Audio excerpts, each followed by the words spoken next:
오늘 우리가 읽은 로마서 1장 26절 이하에 있는 말씀을 중심으로 오늘 또 사탄의 열매를 맺지 말고 성령의 열매를 맺자 하는 그런 말씀을 함께 나누려고 합니다. 저는 그 교회학교 고등부 때 저를 지도해 주셨던 김준 선생님과 함께 성경 공부를 하던 때를 잊지를 못합니다. 잠깐 생각해보면 그때도 여러 선생님들이 설교도 하셨고 여러 가지 프로그램도 진행했지만은 그 성경 공부했던 그 선생님을 잊지 못해요. 그 김준 선생님은 어떤 분인가 하면은 소아마비로 늘 이렇게 쩔뚝하게 이렇게 다니시는 분이고, 프랭카드를, 여러분 간판쟁이라고 알죠? 옛날에 간판쟁이 프랭카드를 쓰면서 그렇게 생활하신 그런 분이셨습니다. 지금은 다 컴퓨터로 다 하지만 옛날에는 간판, 플랜카드 이런 것들을 다 기술 있는 사람, 재주 있는 사람이 손으로 다 써서 했던 거 여러분 어린 시절 다 기억하실 줄 믿습니다. 그렇게 하면서 생활해 나가신 그런 분이었어요. 성경 공부를 할 때 국어 사전을 찾아가면서 죄에 대해서 배웠습니다. 오늘 성경에 나오는 말씀처럼 불의, 추악, 탐욕, 악의, 시기, 살인, 분쟁, 사기, 악도, 이런 단어들 알 것 같지만은 자세히 몰라. 그래서 우리들이 국어 사전을 찾아서 하나하나를 조사해 보면서 말씀을 배웠는데, 우리가 국어 사전을 찾은 것은 그 죄가 의미한 바가 정확하게 무엇인지 알 듯하지만은 이 의미가 무엇인지 정확하게 의미하는 바를 알고 싶어서 국어 사전을 찾았고, 또 그 죄와 죄가 나와는 어떤 상관이 있는지 알고 싶어서 국어 사전을 찾으면서 우리가 죄에 대해서 말씀도 배웠습니다. 우리는 그 나열된 죄의 항목들이 바로 내 자신을, 우리 자신을 가리키고 있는 것을 확인하면서 할 수 없는 죄니라 라는 그런 고백을 드리면서 울며 주님의 용서하심을 간구했던 그런 시절이 있었어요. 여러분, 찬송가 388장에 보면은 우리 감리교회 창시자인 조한 웨슬레의 동생인 찰스 웨슬레라는 분인데 그분이 작사한 찬양이 있어요. 찬송가 388장인데 그 2절에 보면 이런 말씀이 있습니다. 나의 영혼 피할 때 예수밖에 없으니 혼자 있게 마시고 위로하여 주소서. 구주 의지하고 도와주신 비오니 할 수 없는 죄인을 주여 보호하소서 하고, 거기 보면 할 수 없는 죄인이라 하는 그런 표현이 있습니다. 물론 지금 388장이 곡은 다르지만은 옛날에는 이런 곡도 있었어요. 388 어떤 곡이냐면은 나의 영혼 피할 때 예수밖에 없으니 혼자 있게 마시고 위로하여 주소서. 구주 의지하옵고 도와주신 비오니 할 수 없는 죄인을 주여 보호하소서. 이런 곡 아시죠? 이런 곡 여러분들 많이 불렀을 것입니다. 지금 388장은 그 곡이 아니에요. 그때 그 선생님과 더불어 성경 공부했던 우리 친구들은 그 인생을 참 복스럽게 살고 지금도 연락합니다만은 지금도 하나님의 은혜에 감사하면서 신앙생활을 잘 하고 있어요. 참 많은 생각이 됩니다. 그때 설교하신 스님들도 좋은 스님들도 많이 계셨지만은 그 설교는 기억이 잘 안 나는데 함께 사전을 찾아가면서 이건 이런 죄야 하면서 가르쳐줬던 그 성경 말씀 배우던 일이 생각이 많이 납니다. 사도 바울께서는 이방인들이 하나님 대신에 자기 욕망을 선택한 그 첫 번째 죄로 성적 타락을 들었다 하는 말씀을 제가 여러분들에게 어제 말씀을 드렸습니다. 우리 사람의 삶의 자리, 마음의 자리, 그 왕자에 하나님을 모시고 살도록 창조되었는데, 그럼에도 불구하고 이방인들은 어떻게 했냐면 그 하나님을 밀어내고 하나님을 밀쳐내고 그 자리에 자신의 욕망, 자신의 욕심을 삶의 왕자로 모셨다, 그렇게 살더라는 겁니다. 그래서 드러난 행실을 보니까 제일 첫 번째 드러나는 것이 바로 성적인 타락이었다 하고 바울 사도께서 그런 논리로 설명을 해가거든요. 그 이야기가 오늘 26절 27절에 나옵니다. 우리 한번 같이 읽어볼까요? 26절 27절. 이 때문에 시작. 이 때문에 하나님께서 그들을 부끄러운 욕심에 내버려 두셨으니 곧 그들의 여자들도 순리대로 쓸 것을 바꾸어 영리로 쓰며 그같이 남자들도 순리대로 여자 쓰기를 버리고 서로 향하여 음욕이 불일 듯하며 남자가 남자와 더불어 부끄러운 일을 향하여 그들의 그릇 때문에 상당한 보응을 그들 자신이 받았느니라. 여기 보면은 순리대로 쓸 것을 바꾸어 영리로 썼다, 이런 말씀이 나옵니다. 학자들은 말하기를 이것은 바로 동성애라 이렇게 이야기하고 있어요. 동성애. 요즘 동성애자를 성소수자라 이렇게 말하면서 성소수자의 인권을 보호해야 된다라고 차별금지법을 발의한 정당이 있습니다. 우리가 동성애를 반대하는 것은 다른 데 있는 것이 아니에요. 그것은 성경이 아니라고 말하기 때문에 그렇습니다. 그거는 순리가 아니고 영리라는 거예요. 그렇기 때문에 우리가 반대하는 것입니다. 우리는 성경이 하나님의 말씀임을 분명히 믿고 인생살이를 하고 신앙생활을 합니다. 그래서 성경이 아니라면 아닌 줄 알고 성경이 예라면 예인 줄 알고 사는 것이 그리스도인의 삶인데, 오늘 동성애는 뭐라고 얘기하냐면 그건 영리다, 순리가 아니라는 거예요. 순리가 아니라는 거예요. 여러분 창세기 19장에 보면은요, 소돔과 고모라 성이 유황불로 멸망된 사건을 여러분들이 보게 됩니다.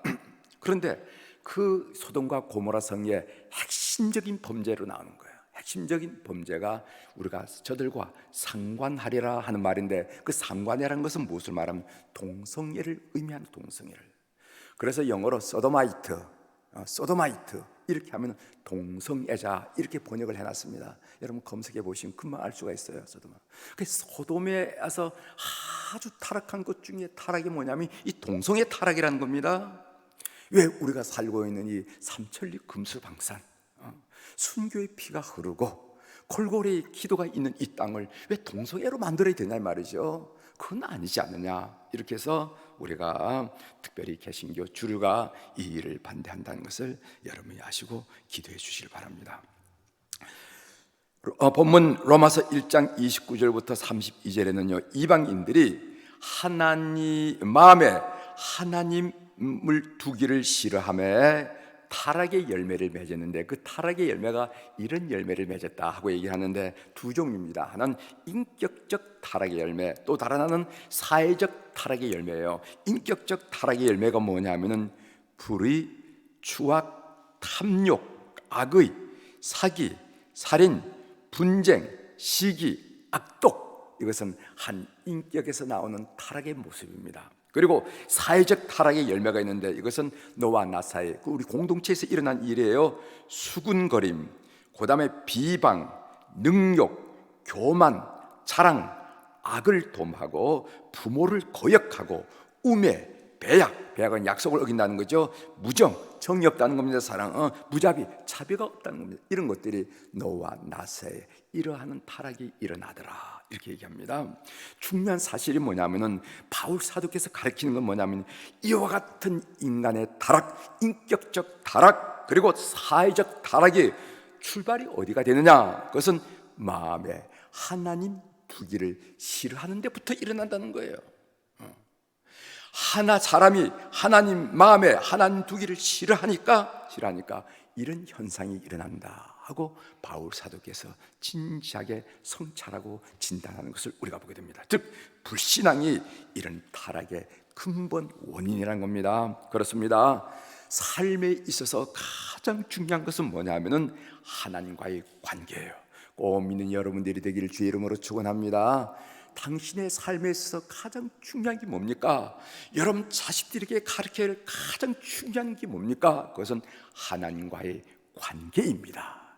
이 관계가 단절되거나 허물어지면은 누가 뭐라고 하기 전에 그런 삶의 사탄의 열매를 맺게 된다 한 얘기입니다. 반면 성령의 사람들은 전혀 다른 열매를 맺으면서 인생살이를 하게 되는데, 그 다른 열매가 갈라디아서 5장 22절에 나오죠. 23절, 오직 성령의 열매는 사랑과 희락과 화평과 오래 참음과 자비와 양선과 충성과 온유와 절제니 이와 같은 것을 금지할 법이 없느니라, 이렇게 얘기하는 거예요. 사람이 인생을 많이 열매라는 게 자연스러운 게 아니겠습니까? 가시나무에서는 가시가 열리고 그 다음에 배나무에서는 배가 열리고, 이건 자연스러운 거죠. 가시나무 앞에서 배가 열릴 것을 생각하고 배나무 앞에서 가시나무 열매를 생각하는 거, 그건 상식이 아니에요. 이런 자연스러운 열매를 맺는 기초가 뭐냐면은 하나님과의 관계 맺음이라고 성경이 이야기한다는 것을 우리가 놓쳐서는 안 된다는 거예요. 우리 유신의 장로님이 극동방송 김장환 이사장 목사님의 그 아들 김요선 목사님의 그 성장기에 관한 글을 보내주셔서 여러분들에게 소개해주면서 말씀을 좀 마감할까 생각합니다.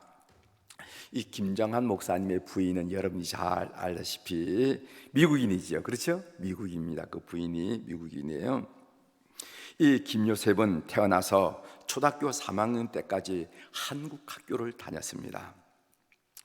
초등학교 4학년 되던 여름에 안식년이 되어서 어머니의 고향은 미시간에 갔는데, 어디에 살았냐면은 선교관이 있는 미션스쿨에서 그 안식년을 보내게 되었습니다. 그때 ABCD도 모른 채 4학년 교실에 배정받는데 첫 시간에 어려운 단어들의 스펠링을 복습하는 그런 시간이었습니다. 그래서 선생님이 카드를 보고 스프링 보면 하면은 학생들이 지적하는 학생이 일어나가지고 SPRING 뭐 이런 시간이었어요. 그런데 이 요셉이는 어머니와 더불어 들을 줄 아는데 뭐 그 당시는 영어를 배우지 않았으니까, 요즘에는 뭐 유치원 때도 영어를 배우고 초등학교 때도 배웠지만 그 당시는 영어를 배우지 않았으니까 들을 줄 알았지만 영어는 ABCD 스펠링도 몰랐던 그런 때였는데 걱정이 태산 같았어요. 걱정이 됐어요. 선생님과 눈이 마주쳤습니다. 선생님이 카드를 내려놓더니까 요셉을 불렀습니다. 요셉, 앞으로 나오렴. 그 나갔어요. 얼굴이 새빨개져가지고 나갔어요. 나가서 분필을 잡으라 해서 분필을 잡고 있는데, 잡으면서 이런 생각을 했다는 거죠. 이 선생님은 진짜 잔인하구나. 이제 나를 웃음거리로 만들거나 아니면 바보로 만들 작정을 하신가 보다, 이렇게 생각하고 이렇게 분필을 들고 칠판 앞에 섰어요. 그랬더니 선생님이 아이들에게 설명을 하더라는 겁니다. 요셉이는 한국에서 온 선교사님의 아들이야. 요셉은 한국에서 태어나서 우리가 모르는 한국어를 잘 안단다. 요셉아, 선생님 이름을 한번 한국말로 써보렴, 이렇게 했어요. 그 선생님 이름이 샤프라 하는 선생님인데, 샤프. 선생님의 이름을 요셉이가 칠판에다가 샤프라고 또박또박 잘 썼습니다. 그 뭐 식은 죽 먹기죠. 1, 2, 3, 4학년까지 공부하고 왔는데 그걸 모르겠어요? 그 순간 교실이 난리가 난 겁니다. 무슨 이집트 성형 문자를 아는 무슨 고고학자가 온 것처럼 아이들이 와 하면서 손을 내 이름 뭔데? 내 이름도 써달라. 내 이름 프랭크인데 프랭크도 써달라고 막 그러면서 그랬어요. 신실한 크리스천 교사인 그분이 영어를 못하는 파란 눈, 어머니가 파라니까 파란 눈이 파래. 파란 눈을 가진 아이가, 영어를 못하는 파란 눈을 가진 아이가 아이들한테 놀림거리가 될 것 같으니까 한국어를 잘하는 스타로 만들었죠. 스타로 만들어. 제가 그 글을 읽으면서 참 신실한 믿음을 가진 교사의 그 한 아이에 대한 따뜻한 배려가 참 마음에 와닿더라고요. 그 선생님의 예지지요. 아니 딱 눈을 보니까 이미 얼굴이 홍당무가 돼 있어. 알겠거든. 그 영어 스페링 하면은 아이들이 다 바보라고 그래. 눈은 파랗고 생기긴 우리하고 비슷한데 영어를 모르니까 이거 어떻게 되겠어요? 바보가 되겠죠. 이거 눈치채고 나 한국말 잘하지. 선생님 샤프란 선생님인데 샤프라고 이거예요. 그 작은 아이에 대한 그 따뜻한 그 선생의 그 배려하는 그 시선이 참 좋아 보여서 여러분들에게 소개를 해드리는 것입니다. 사랑하는 성도 여러분, 오늘 또 이런 따뜻한 시선을 가진 성령의 사람들이 다 되기를 바랍니다. 인간들은 다 모순 덩어리이기 때문에 따뜻한 부분, 긍정적인 부분을 찾으려면 많이 찾을 수가 있고, 부정적인 부분을 찾으려면 그것도 많이 찾을 수 있어요. 따뜻한 부분을 얘기하면서 사람을 세워나가는 성령의 사람들이 되기를 주의 이름으로 부탁을 드립니다. 기도하시겠습니다.